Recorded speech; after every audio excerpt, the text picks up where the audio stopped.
베델에서 금송아지를 섬기는 여로보암에게 하나님의 사람이 나타나서 그 제단의 심판을 선고하고 제단이 쪼개지는 징조를 보여주고 여로보암이 손이 말랐을 때 그 손을 치료해 준 그 하나님의 사람,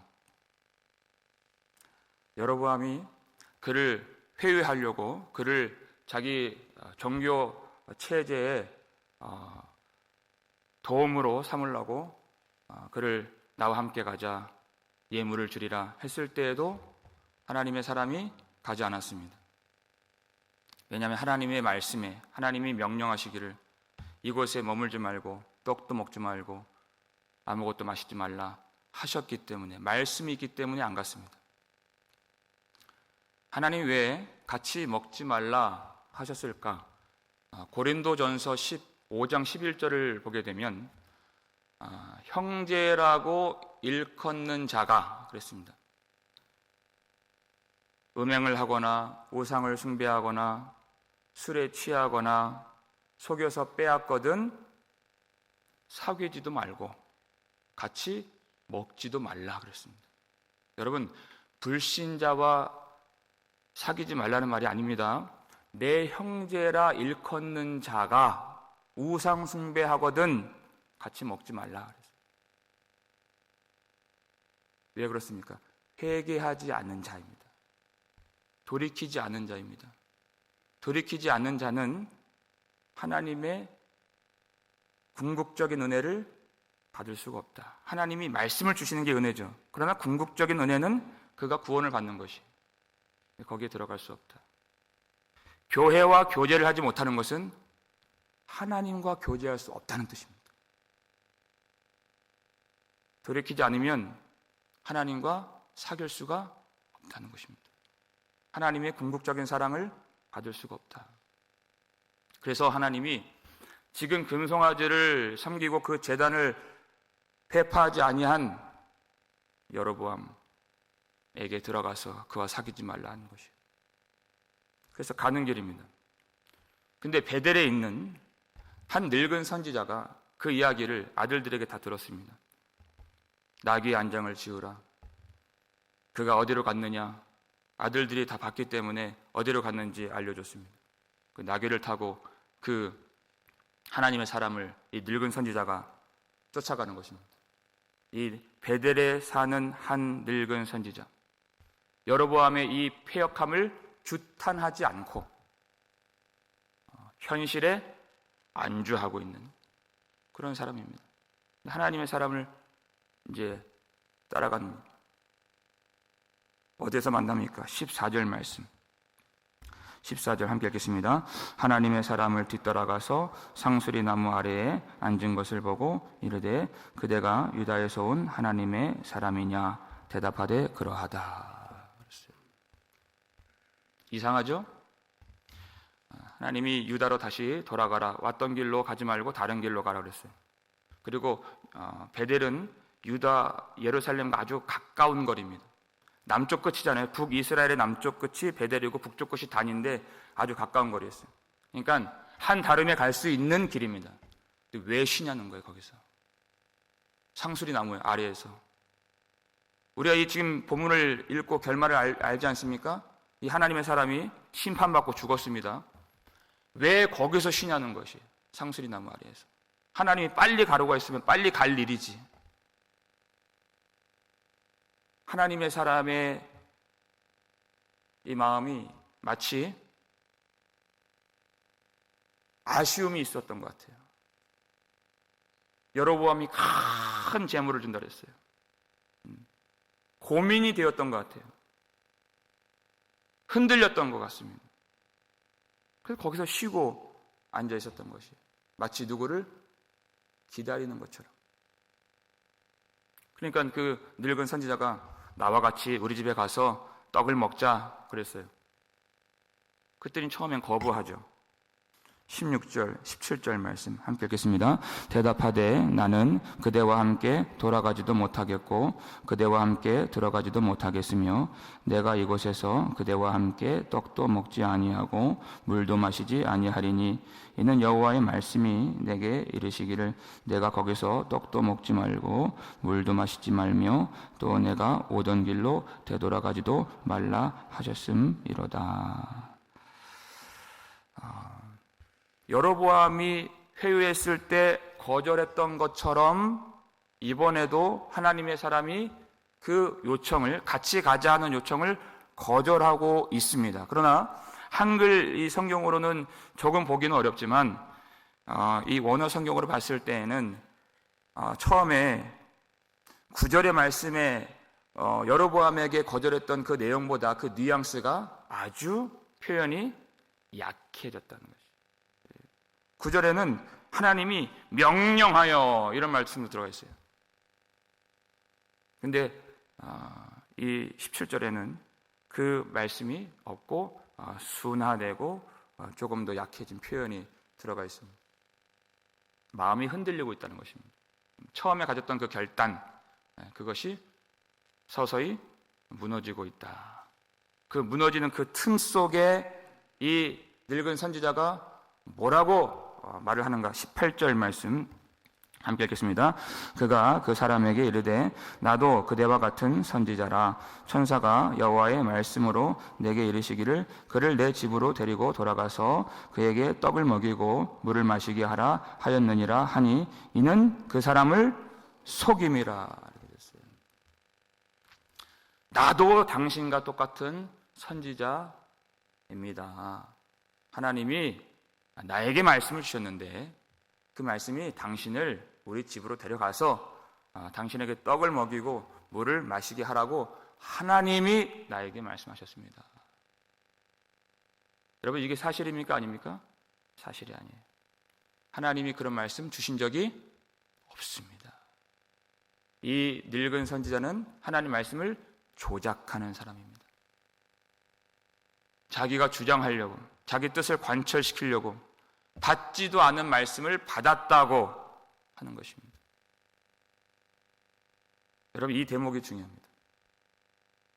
하나님이 영들을 분별하라 그랬어요. 말이 아니에요. 영을 분별하라 그랬어요. 어디에서 나왔는가? 요한일서 4장 1절 말씀이죠. 한번 보여주세요. 읽겠습니다. 사랑하는 자들아, 영을 다 믿지 말고 오직 영들이 하나님께 속하였나 분별하라. 많은 거짓 선지자가 세상에 나왔습니다. 아멘. 여러분, 정말 심각한 문제입니다. 영을 분별하라. 하나님께 속했고 하나님께로부터 나온 것인지를 분별하라는 것이.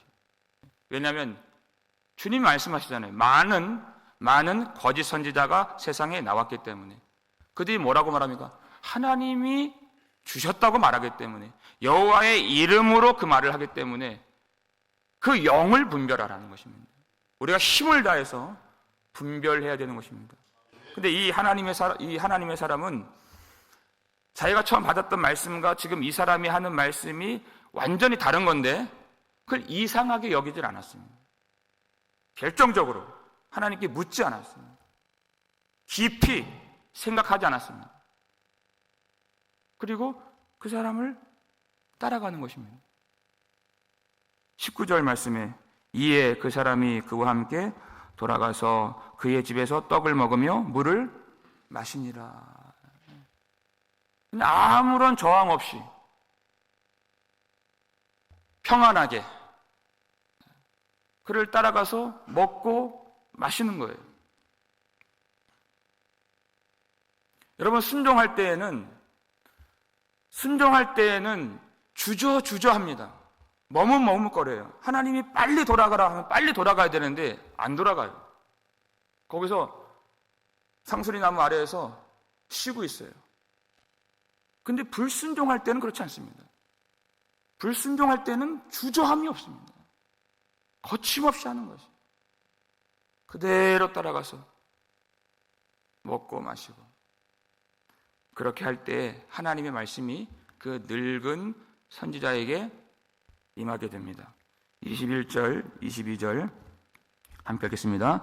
그가 유다에서부터 온 하나님의 사람을 향하여 외쳐 이르되 여호와의 말씀에 내가 여호와의 말씀을 어기며 내 하나님 여호와께서 내게 내리신 명령을 지키지 아니하고 돌아와서 여호와가 나더러 떡도 먹지 말고 물도 마시지 말라 하신 곳에서 떡을 먹고 물을 마셨으니 내 시체가 내 조상들의 묘실에 들어가지 못하리라 하셨느니라 하니라.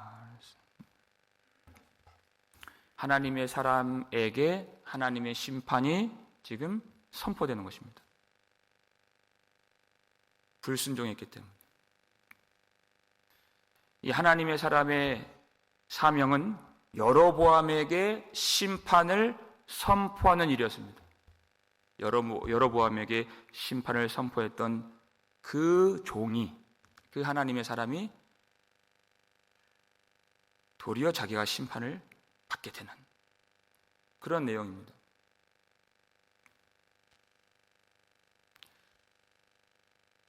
그래도 너무 한 거 아닌가라는 생각이 들 수 있습니다. 그건 인간적인 생각인 것입니다. 그건 죄가 뭔지 모르고 하나님이 누구신지 모르기 때문에 드는 생각입니다. 우리는 죄의 경중을 따집니다. 큰 죄가 있고 작은 죄가 있다고 그렇게 생각합니다. 별것 아니라고 생각합니다. 먹은 건데, 마신 건데, 뭘 놓치냐면 그 말씀을 내리신 분이 얼마나 크신가를 따져야 되는 것입니다. 누구에 대한 죄인가를 따져야 되는 것입니다. 어떤 사람은 한 대 쳤습니다. 그럴 수 있죠. 그런데 대통령을 한 대 쳤습니다. 똑같이. 그러면 전자와 후자는 행동은 똑같을 수 있지만 그 대상이 다르기 때문에 전혀 다른 죄가 되는 것입니다. 처음에는 그냥 단순 폭행죄 혹은 경범죄 될 수 있어요. 그러나 후자는 국가 반역죄, 사형까지 될 수 있는 죄입니다. 근데 우리 죄의 대상은 하나님이십니다. 지극히 크신 하나님. 그럼 그 죄가 얼마나 크겠느냐 하는 것이, 인간적인 생각으로는 이 말씀을 깨달을 수가 없는 것이, 하나님을 알아야 죄가 뭔지 압니다. 작은 죄, 그런 것은 없습니다. 그러면 작은 죄라면 예수님이 우리 대신 죽으실 필요가 없으셨을까요? 그렇지 않습니다. 작은 죄라도 예수님은 우리 대신 죽으셔야만 했습니다. 그래서 큰 죄인 것입니다. 사람의 생각으로 죄가 크다 작다 말하지 마십시오. 하나님께는 모든 죄가 다 큰 것입니다. 자기 아들을 내어 주실 수밖에 없는 죄였다는 것입니다. 그래서 불순종은 반드시 사망을 불러오는 것입니다. 그가 먹을 것도 먹고 마실 것도 먹고 그 늙은 베델의 선지자가 나귀까지 주었습니다. 잠깐은 많은 것들을 얻은 것 같아요. 그건 잠깐입니다. 잠깐. 우리 이 세상 사는 그 잠깐이에요. 그건 죄악의 낙입니다. 그 결과가 어떻게 됩니까? 24절 보세요. 24절 읽겠습니다. 이에 그 사람이 가더니 사자가 길에서 그를 만나 물어 죽임에 그의 시체가 길에 버림받으니 나귀는 그 곁에 서 있고 사자도 그 시체 곁에 서 있더라. 길에서 사자를 만난다. 여러분, 길에서 사자를 만난다. 흔치 않은 일인 것입니다. 흔치 않은 일이에요. 하나님의 섭리라는 것입니다. 갑자기 하나님의 사람이 나귀를 타고 가는데 길에서 사자가 와서 그를 물어 죽입니다. 불순종의 길에는 죽음의 사자를 만나게 된다는 것이. 피할 수 있습니까? 이길 수 있습니까? 그 사망을 이길 수 없습니다. 그게 사자인 것입니다. 왜 우리가 이 말씀을 진중하게 받아야 되는가 하는 것이, 창세기 2장 17절 하나님이 그 사람들 만드시고 보시기에 심히 좋았다고 했어요. 보시기에 심히 좋았더라. 하나님 첫 번째 사람, 영광스러운 왕과 제사장의 직분을 감당하는 그 처음 사람, 하나님의 형상으로 만드신 사람, 심히 좋았다라 그랬어요. 명령하시죠. 선악을 알게 하는 나무의 실과를 먹지 말라. 내가 그것을 먹는 날에는 어떻게 해요? 반드시 죽으리라. 반드시 죽으리라. 얼마나 사랑하셨던 사람, 기뻐하셨던 사람입니까? 그 뭐 먹는 것이 뭐 대수입니까? 그건 인간적인 생각이에요. 중요한 건 말씀을 어기느냐 어기지 않느냐는 것이에요. 근데 그들이 그것을 먹었습니다. 그래서 그 죽음이 그들에게 사자같이 온 것입니다. 피할 수가 없는 것이에요. 하나님은 이렇게 순종하는 것과 불순종하는 것을 아주 중요하게 여기십니다. 죄 때문에 당신의 아들을 십자가 영단번에 제단에 바치셔야 되기 때문에 이 죄를 끔찍하게 싫어하신다는 것이에요. 어떠한 불순종이라도, 어떠한 불순종이라도. 작은 거면 좀 낫습니까? 그런 건 없습니다. 어떠한 불순종이라도. 아담도 먹지 말라는 것을 먹어서 그렇게 된 것입니다. 그래서 그 하나님의 사람, 그렇게 귀하게 쓰임받던, 전에는 신실했던 그 사람이 불순종하여서 사자에게 물려 죽여서 시체가 길바닥에 버려졌습니다. 25절 보니까 사람들이 그것을 다 봤다는 것이. 그 사람의 죽음 자체가 하나님이 보내신 말씀이요, 징험이요, 메시지였다는 것이. 자, 이 사람 시체를 봐라. 하나님께 귀하게 쓰임받던 이 사람도 불순종으로 죽은 것을 바라는 거예요.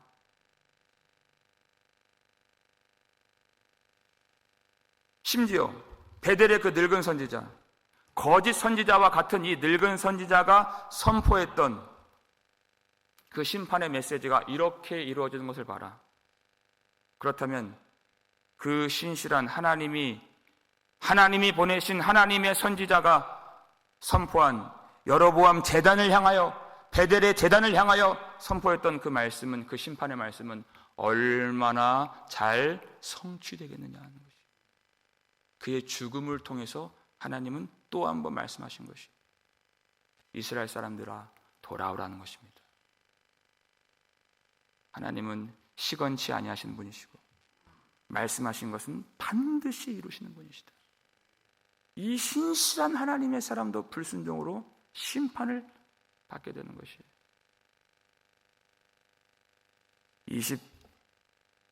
26절을 한번 볼까요? 26절 함께 하겠습니다. 그 사람을 길에서 데리고 돌아간 선지자가 듣고 말하되 이는 여호와의 말씀을 어긴 하나님의 사람이로다. 여호와께서 그에게 하신 말씀과 같이 여호와께서 그를 사자에게 넘기심에 사자가 그를 찢어 죽였도다 하고. 참 아이러니한 이 고백입니다. 자 봐라, 이는 여호와의 말씀을 어긴 하나님의 사람이로다.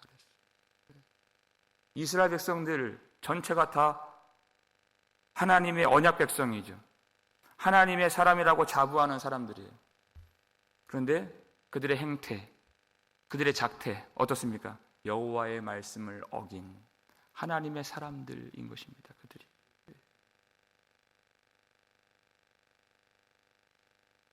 이 사람의 죽음을 보고 빨리 그 베델의 제단을 찍어버리고 여호와께로 돌아오라. 하나님은 그러면 그들을 다시 고쳐주시고 다시 회복시켜주시는 자비로운 하나님이시다는 것입니다. 그것을 알라는 것입니다. 하나님의 말씀을 어긴 하나님의 사람이 어디 있느냐는 것이에요. 그건 있을 수 없는 것이에요. 여러분 28절 말씀 한번 볼까요? 28절 읽겠습니다. 그가 가서 본즉 그의 시체가 길에 버림받았고 나귀와 사자는 그 시체 곁에 서 있는데 사자가 시체를 먹지도 아니하였고 나귀를 찢지도 아니하였더라. 아멘. 여러분 사자가 그 시체를 먹지 않았다는 것입니다. 사자는 본능적으로 그 먹잇감을 찢어 죽이고 그것을 먹는 그런 짐승입니다. 그런데 죽이기만 하고 먹지 않았다는 거예요. 왜 그랬을까요? 하나님이 그렇게 시키셨기 때문에 안 먹었다는 뜻입니다. 하나님의 사람에게 말씀하셨잖아요. 먹지 말라, 먹지 말라, 먹지 말라. 그도 알고 있었습니다. 사자도 하나님이 하나님의 종으로 삼으시면 먹지 않는다. 불순종하는 건 인간밖에 없다. 하나님의 형상으로 만들었던 가장 큰 축복을 받았던 인간밖에 불순종하는 존재는 이 땅에 없구나 하는 것이에요. 그렇게 하나님 앞에 신실하게 쓰임받았던 이 하나님의 사람의 최후, 그 비참한 최후, 여러분 절대 그렇게 되어서는 안 되는 것입니다. 우리는 다 하나님의 사람이라고 하는 그런 긍지가 있습니다. 기쁨이 있습니다. 자랑이 있습니다. 근데 혹 여호와의 말씀을 어기는 하나님의 사람은 아닌가 돌아보실 수 있기를 바랍니다. 여러분, 그래서 절대 안주해서는 안 됩니다. 하나님 말씀에 근신하라, 깨어라 그랬어요. 하나님의 사람이 그 마지막 순간에 깨어있지를 못했습니다. 너희 대적 마귀가 우는 사자와 같이 두루다니며 삼킬 자를 찾나니 근신하라, 깨어라 그랬어요. 그 말씀이 하나님께로부터 나온 말씀인지 그 영을 분별하라. 거짓된 말씀은, 거짓된 거짓 진리는 사람을 안주하게 만듭니다. 깨어있지 못하게 만듭니다. 나도 말씀을 받았는데 하면서 그 사람의 눈을 흐리게 만들고 귀를 막게 만들고, 그래서 죽음에 빠뜨리는 것이 거짓입니다. 이것보다, 이 분별하는 것보다 더 중요한 일은 없습니다. 이 사람의 결정적인 패착, 실수, 하나님께 묻지 않았다는 것이에요. 그런데 왜 안 물었는가가 중요합니다. 왜 안 물었는가? 왜 기도를 안 하는가? 그 늙은 선지자가 내가 듣고 싶어하는 말을 해줬기 때문이에요. 내가 머뭇머뭇거리고 있는데 이게 바로 하나님의 말씀이라고 말해줬기 때문에 그가 기도를 물리친 것입니다. 나도 먹고 싶고 나도 마시고 싶은 그 마음에 철커덕 들어맞는 말을 하나님의 이름으로 해줬기 때문에 거기에 속아 넘어가는 것입니다. 여러분, 오늘 기도하실 때 하나님 내가 듣고 싶어하는 말이 아니라 나를 살리는 말씀 듣게 하여 주옵소서. 내 마음이, 내 경험이, 내 소원이 하나님의 말씀을 막지 않게 하여 주시옵소서. 하나님, 주님 나라 갈 때까지 안주하지 않게 하여 주시옵소서. 하나님은 불순종을 끔찍하게 싫어하시는 분이십니다. 하나님의 사람 아니라 하나님의 아들까지도 우리의 불순종으로 죽임을 당하신 것입니다.